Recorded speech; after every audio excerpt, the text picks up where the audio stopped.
A journey of 41 years and beyond. আজ আর কবিতা নয়, একটা লম্বা যাত্রাপথের গল্প। না, কোনো পাহাড়, জঙ্গল বা সমুদ্রের ভ্রমণ কাহিনীও নয়। এটা এমন একটা গল্প যাতে যা যা কল্পনা করা যায় তার থেকেও একটু বেশি কিছু আছে। 41 বছর দুই সম্পূর্ণ অচেনা মানুষের একসাথে পথ চলার গল্প।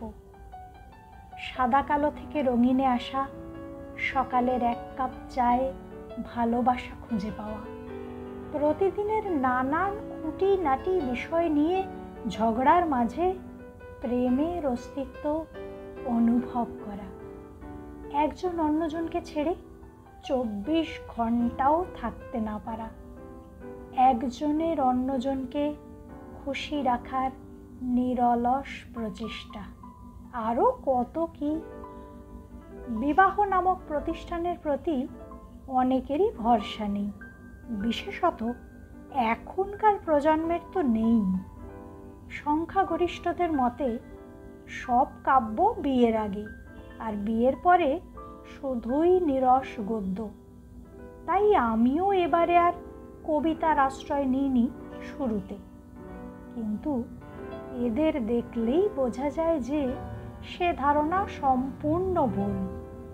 এখনো পৃথিবীতে এমন সব দম্পতি আছে যারা জানে অল্পতে অনেক খুশি থাকা, জীবনের রোলার কোস্টারকে এই পথ যদি না শেষ হয়তে পরিণত করা।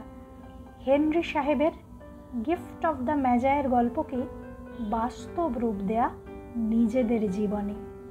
সব বাধা বিপত্তি অতিক্রম করে এদের হৃদয়ের লিপিকাতে কিন্তু সত্যিই কে যেন লিখেছে এক কাব্য, যাদের জীবনে এ ধরনী স্বপ্নের দেশ তো বেশ তো। বলি সবাই তাহলে যে এদের যাত্রাপথ যেন দীর্ঘায়ু হয়, জনমে জনমে যুগে যুগে যারা বলে যায়, ভাগ্যের পায় দুর্বল প্রাণী ভিক্ষা না যেন যাচি, কিছু নাই ভয় জানি নিশ্চয় তুমি আছো আমি আছি।